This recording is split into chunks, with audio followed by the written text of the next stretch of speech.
എറണാകുളം താന്നിപ്പുഴയിൽ കുർബാന തർക്കത്തെ തുടർന്ന് സംഘർഷം. ഏകീകൃത കുർബാന നടത്താൻ വൈദികൻ ശ്രമിച്ചതാണ് സംഘർഷത്തിൽ കലാശിച്ചത്. പോലീസ് എത്തിയാണ് രംഗം ശാന്തമാക്കിയത്.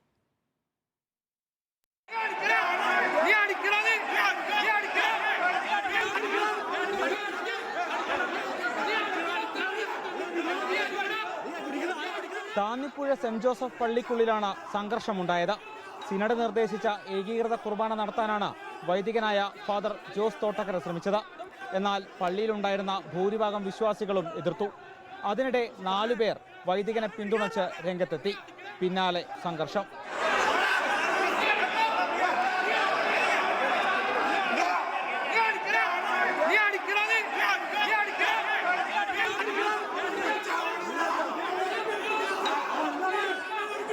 പെരുമ്പാവൂർ പോലീസ് എത്തിയാണ് സംഘർഷം തടഞ്ഞത്.